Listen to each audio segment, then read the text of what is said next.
शांति। आज 2 जनवरी 2024 के बाबा के अनमोल मधुर महावाक्य सुनेंगे। आज की मुरली में बाबा ने हम बच्चों को देही अभिमानी बनने की प्रेरणा दी है।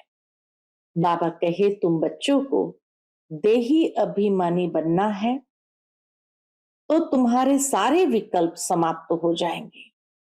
किसी भी बात से डर नहीं लगेगा और तुम फिक्र से फारिग हो जाएंगे। ये जरूर है कि देही अभिमानी बनने में मेहनत जरूर लगती है, परंतु बाबा कहे जितना देही अभिमानी बनते जाएंगे खुशी का अनुभव करते रहेंगे। सर्विस भी वृद्धि को पाएंगी। बाप और वर्षे को याद करते रहे तो बेड़ा पार हो जाएगा। ओम शांति। मीठे बच्चे, देही अभिमानी बनो तो विकल्प समाप्त हो जाएंगे। किसी भी बात से डर नहीं लगेगा। तुम फिक्र से फारिग हो जाएंगे। आज की मुरली से प्रश्न है, नए झाड़ की वृद्धि किस तरह से होती है और क्यों? उत्तर है, नए झाड़ की वृद्धि बहुत धीरे धीरे और जो मिसल होती है।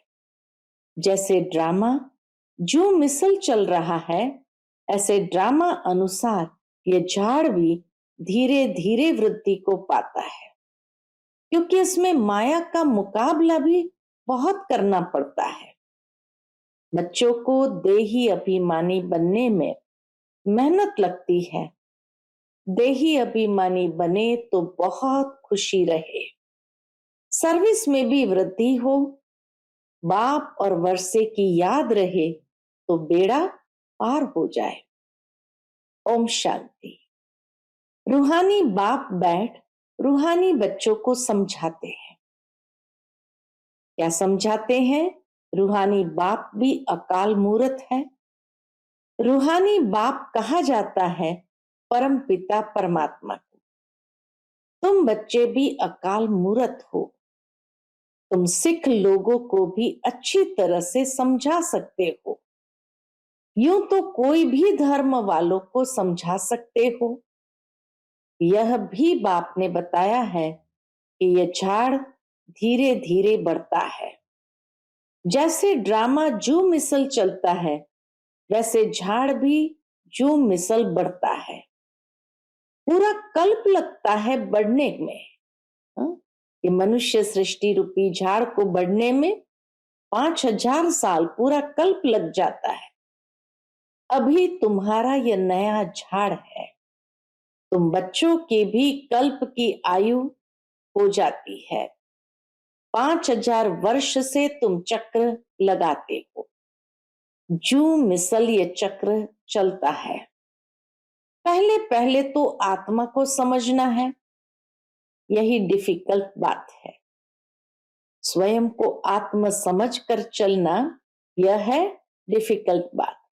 बाप जानते हैं ड्रामा अनुसार आहिस्ते आहिस्ते झाड़ बढ़ता है, क्योंकि माया का मुकाबला होता है। ये ड्रामा के अंदर माया हर रीति से मुकाबला करती रहती है।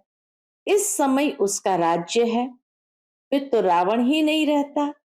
तुम बच्चों को पहले देही अभिमानी बनना है। सबसे पहला पाठ बाबा आकर आत्मा का देते हैं, तो बाबा कहे तुम्हें सबसे पहले देही अभिमानी बनना है। देही अभिमानी बच्चे सर्विस बहुत अच्छी करेंगे और बहुत खुशी में भी रहेंगे। बुद्धि में फालतू विकल्प नहीं आएंगे। गोया तुम माया पर जीत पाते हो तो फिर तुमको कोई हिला न सके। अंगद का भी दृष्टांत है ना, इसलिए तुम्हारा महावीर नाम रखा है। अभी तो एक भी महावीर नहीं है। महावीर पिछाड़ी में बनेंगे, सो भी नंबरवार। जो अच्छी सर्विस करते हैं उनको महावीर की लाइन में रखेंगे। अभी वीर है, महावीर पिछाड़ी में होंगे। जरा भी कोई संशय नहीं आना चाहिए कोई तो बहुत अहंकार में आ जाते हैं। बाबा देखते हैं तो कोई तो बहुत अहंकार में आ जाते हैं, कोई की भी परवाह नहीं करते। इसमें तो बड़ी निर्माणता से कोई को भी समझाना होता है। अमृतसर में सिखों की तुम सर्विस कर सकते हो। संदेश तो सबको एक ही देना है।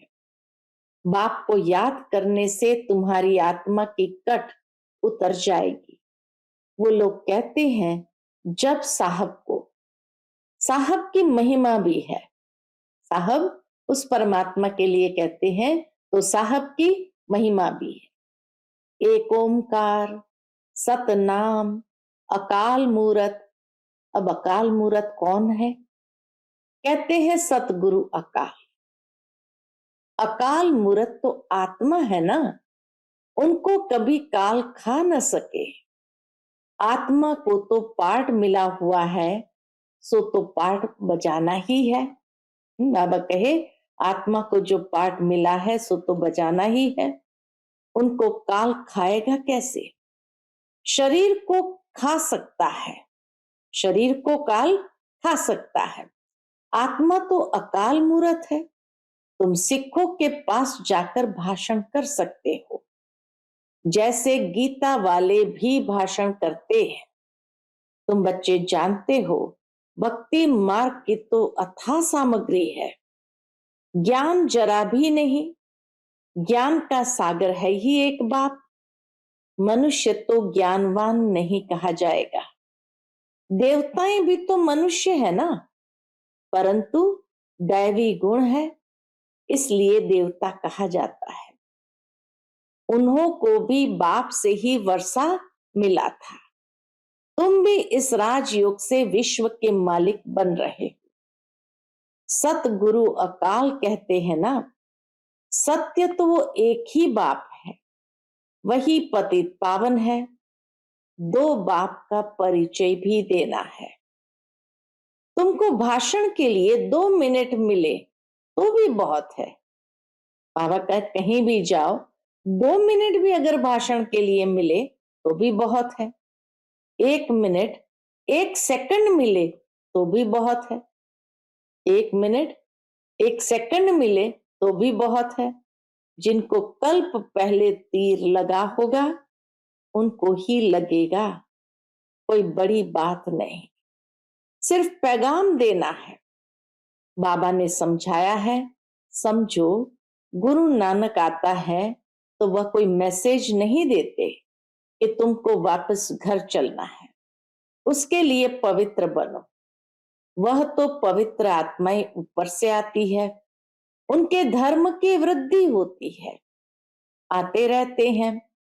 वास्तव में सदगति दाता कोई मनुष्य हो न सके। वास्तव में सदगति दाता कोई मनुष्य हो नहीं सकता। सदगति दाता एक बाप है, मनुष्य तो मनुष्य ही है। फिर समझाया जाता है फलाने धर्म का है। बाप ने समझाया है तुम अपने को आत्मा समझो, पवित्र बनो। गुरु नानक ने कहा है मूत पलेती कपड़ धोए। यह भी पीछे शास्त्र बनाने वालों ने लिखा है। पहले तो बहुत थोड़े होते हैं, उनको क्या बैठ सुनाएंगे। ये ज्ञान भी बाप तुमको अभी देते हैं। फिर शास्त्र तो पिछाड़ी में बनते हैं। सतयुग में तो शास्त्र होते नहीं। पहले तो समझाना है, बाप को याद करो तो विकर्म विनाश होंगे। विनाश तो होना ही है। पूछना चाहिए सर्वव्यापी किसको कहते हो? जिसकी ये महिमा गाते हो एक ओमकार, वह तो बाप ठहरा ना। उनके बच्चे हम आत्माएं भी अकाल मूरत है। हमारा तख्त यह है, हम एक तख्त छोड़ दूसरे पर बैठे हैं। 84 तख्त पर बैठते हैं। 84 जन्म में 84 तख्त शरीर की भ्रुकुटी का तख्त पर बैठते हैं। अभी यह है पुरानी दुनिया, इतने हंगामे हैं। नई दुनिया में ये बातें हो न सके। वहां तो एक ही धर्म होता है। बाप तुमको विश्व की बादशाही दे देते हैं, तुम्हारे पर कोई चढ़ाई नहीं कर सकते। द्वापर से धर्म स्थापक आते हैं अपने अपने धर्म की स्थापना कर। उनका धर्म जब वृद्धि को पाए, ताकत में आए, तब लड़ाई की बात हो। इस्लामी पहले कितने थोड़े होंगे, तुम्हारा धर्म तो यहां स्थापन होता है। वह आते ही द्वापर में है, उस समय ही धर्म स्थापन होता है, फिर एक दो के पिछाड़ी आते जाएंगे। ये बड़ी समझने की बातें हैं। कोई तो ड्रामा अनुसार कुछ भी धारण नहीं कर सकते हैं। बाप समझाते हैं जरूर उनका पद कम होगा। यह कोई श्राप नहीं है। माला तो महावीरों की बनती है।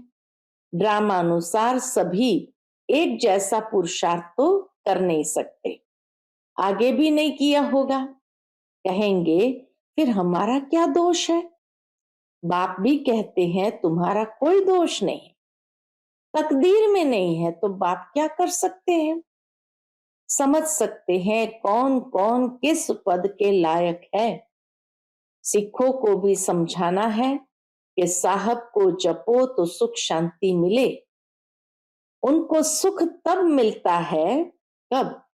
बाबा कहे उनको सुख तब मिलता है जब उनके धर्म की स्थापना होती है।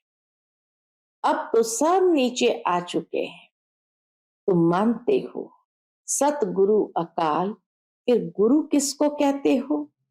सदगति देने वाला गुरु एक है। भक्ति सिखलाने वाले तो ढेर गुरु चाहिए। ज्ञान सिखलाने वाला एक बाप है। तो तुम माताएं उनको समझाओ कि यह कंगन तुम जो पहनते हो ये भी पवित्रता की निशानी है। तुम्हारा वह मान लेंगे क्योंकि तुम माताएं ही स्वर्ग का द्वार खोलने वाली हो। तुम माताओं को भी अभी ज्ञान का कलश मिला है। बाबा कहे तुम माताओं को अभी ज्ञान का कलश मिला है, जिससे सबकी सदगति हो जाती है। तुम बच्चे अभी अपने को महावीर कहलाते हो।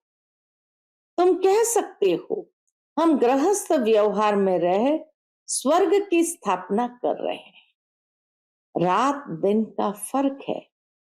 ये जटाएं भी पवित्रता की निशानी है। शुरू शुरू में यज्ञ के अंदर सभी दादियां कोई बाल को बांधती नहीं थी, खुले बाल रखती थी। तो बाबा कहे ये जटाएं भी पवित्रता की निशानी है। अकाल मूरत पतित पावन बाप की महिमा पूरी करनी चाहिए। साधु सन्यासी परमात्मा नमः कहते हैं, फिर कहते हैं सर्वव्यापी है। यह है रॉन्ग। बाबा कहे यह है रॉन्ग। एक तरफ परमात्मा नमः कहते हैं, दूसरी ओर सर्वव्यापी कहते हैं, तो ये बिल्कुल ही गलत है। बाप की तुम खूब महिमा करो। बाप की महिमा से तुम तर जाते हो। जैसे कहानी है, राम राम कहने से पार हो जाएंगे। बाप भी कहते हैं बाप को याद करने से विषय सागर से पार हो जाएंगे। तुम सबको मुक्ति में जाना ही है। तुम अमृतसर में जाकर भाषण करो। आज विशेष बाबा को प्रेरणा आ रही है, अमृतसर में जाकर भाषण करो कि तुम पुकारते हो सतगुरु अकाल, परंतु वह अब कहते हैं देह सहित देह के सब धर्म को छोड़ अपने को आत्मा समझो। बाप को याद करो तो पाप भस्म हो जाएंगे, अंत मते सुगति हो जाएगी। शिव बाबा अकाल मूरत निराकार है, तुम आत्मा भी निराकार हो। बाप कहते हैं मेरा शरीर तो है नहीं, मैं लोन लेता हूं। मैं आता ही पतित दुनिया में हूं, रावण पर जीत पाने। यहां ही डायरेक्शन दूंगा क्योंकि पतित होते ही पुरानी दुनिया में है। नई दुनिया में तो एक ही देवी देवता धर्म था उस समय, और सब कहाँ थे? शांति धाम में रहते हैं। फिर नंबरवार सतो रजो तमो में आते हैं। जिनको सुख बहुत मिलता है उनको दुख भी बहुत मिलता है। तुम्हें सबको बाप का पैगाम देना है कि बाप को याद करो तो घर पहुंच जाएंगे। सदगति सबकी तब होती है जब झाड़ पूरा होता है, सब आ जाते हैं। ऐसे तुम भी किसी को बहुत प्यार और धीरज से समझाओ। तुमको चित्र उठाने की भी दरकार नहीं है। वास्तव में चित्र है किसके लिए? नयों के लिए। तुम कोई भी धर्म वालों को समझा सकते हो, परंतु बच्चों में इतना योग नहीं है जो तीर लगे। बाबा कहे तुम किसी को भी समझा सकते हो, परंतु इतना योग चाहिए जो तीर लगे। कहते हैं बाबा हम हार खा लेते हैं, माया एकदम काला मुंह करा देती है। उनको ये पता ही नहीं पड़ता है कि हम देवता थे, इस समय असुर बन पड़े हैं। अब बाबा कहते हैं, क्या कहते हैं? अपने को आत्म समझ, बाप को याद करो, बाप का पैगाम सबको देते रहो। बाइस्कोप के स्लाइड्स पर भी लिखो कि त्रिमूर्ति परमपिता परमात्मा शिव कहते हैं माम एकम याद करो, तो तुम्हारे विकर्म विनाश होंगे, तुम मुक्ति जीवन मुक्ति पालेंगे। पैगाम तो सबको देना है ना, स्लाइड्स भी बन जाना चाहिए। बाबा कहे स्लाइड्स भी बन जाना चाहिए। इसमें यह जैसे एक वशीकरण मंत्र, मन मना भव का सबको दो। इस पढ़ाई में देरी नहीं लगती, आगे चलकर सब समझेंगे, कोई फिक्र की बात नहीं। फिक्र से रहित तो होना ही है। मनुष्य देखो मौत से कितना डरते हैं, यह डरने की तो बात ही नहीं। तुम तो कहेंगे अभी मौत न आए, अभी हमने इम्तिहान ही पूरा कहाँ किया है, अभी यात्रा पूरी नहीं की है तो शरीर क्यों छूटना चाहिए? अभी यात्रा पूरी नहीं की है तो शरीर क्यों छूटना चाहिए? ऐसे मीठी मीठी बातें बाप से करनी है। बहुत अच्छी टेव, आदत पड़ जाएगी। यहाँ चित्र के आगे आकर बैठ जाओ। तुम जानते हो हमको बाबा से विश्व की राजाई मिलती है, तो ऐसे बाप को बहुत याद करना चाहिए ना। याद नहीं करेंगे तो सजाएं भोगनी पड़ेगी। बाबा को तो याद पड़ गया है कि हम यह बनने वाले हैं। बाबा को तो याद पड़ गया कि हम ही जाकर के यह बनने वाले हैं, तो बहुत खुशी होती है कि हम यह बनेंगे। देखने से ही नशा चढ़ जाता है। तुमको भी यह बनना है। बाबा हम आपको याद कर ऐसे बनेंगे जरूर। और कोई काम नहीं है तो यहाँ चित्रों के सामने क्या करो? और कोई काम नहीं है तो बाबा कहे यहाँ चित्रों के सामने आकर बैठ जाओ। बाप द्वारा हमको ये वर्षा मिलता है, ये पक्का कर दो। ये युक्ति कम नहीं है, परंतु तकदीर में नहीं है तो याद नहीं करते। बाबा कहते हैं यहाँ आते हो तो बहुत प्रैक्टिस करो, तो जो कुछ ग्रहाचारी होगी वह उतर जाएगी। सीढ़ी के चित्र पर यह विचार करो, परंतु तकदीर में नहीं है तो श्रीमत पर क्या होगा? तकदीर में नहीं है तो श्रीमत पर चल नहीं सकते। बाबा रास्ता बताते हैं, माया काट देती है। बाबा युक्तियां बहुत बतलाते हैं। बाप और वर्षे को याद करते रहो। कहते हैं अतीन्द्रिय सुख इसको पूछो, गोप गोपियों से पूछो। जिनको निश्चय है कि हम बाप से वर्षा जरूर लेंगे, बाबा स्वर्ग की स्थापना कर हमें उसका मालिक बनाते हैं। चित्र भी ऐसे बने हुए हैं। तुम सिद्ध कर बताते हो कि ब्रह्मा विष्णु का क्या संबंध है। ब्रह्मा विष्णु का क्या संबंध है और किसको भी पता नहीं है। ब्रह्मा का चित्र देख मूंझ पड़ते हैं। स्थापना में टाइम जरूर लगता है, स्थापना में टाइम जरूर लगता है। कर्मातीत अवस्था में भी टाइम लगता है। घड़ी घड़ी भूल जाते हैं, यह आदत डालनी चाहिए। नौधा भक्ति वाले भी चित्र के आगे बैठ जाते हैं। हमको दीदार हो, तुम तो यह बनते हो तो तुमको याद करना चाहिए। बाबा कहे तुम्हें दीदार मांगने की जरूरत नहीं, तुम तो ये बनते हो तो तुमको याद करना चाहिए। बैज भी तुम्हारे पास है। बाबा अपना भक्ति मार्ग का मिसाल बताते हैं कि नारायण की मूर्ति से मेरा बहुत प्यार था। बाबा अपना अनुभव बताते हैं भक्ति मार्ग का। तो बाबा अपना भक्ति मार्ग का मिसाल बताते हैं कि नारायण की मूर्ति से मेरा बहुत प्यार था, वह सब था भक्ति मार्ग। अब बाप कहते हैं मामेकम याद करो और कुछ भी नहीं करना है। बाबा कहते हैं हम तो ओबीडियंट सर्वेंट है, हमें तुम माथा क्यों टेकते हो। बाबा कभी किसी को माथा टेकने नहीं देते। अच्छा, माता पिता बाप दादा का मीठे मीठे सिकिलते बच्चों प्रति याद प्यार, गुड मॉर्निंग। रूहानी बाप की रूहानी बच्चों को नमस्ते। हम सब रूहानी बच्चों की रूहानी माता पिता बाप दादा को याद प्यार, गुड मॉर्निंग और नमस्ते नमस्ते। शुक्रिया बाबा, शुक्रिया। आज की मुरली से धारणा के लिए मुख्य सार है। पहली पॉइंट, निर्माणता का गुण धारण करना है, जरा भी अहंकार में नहीं आना है। ऐसा महावीर बनना है जो माया हिला न सके।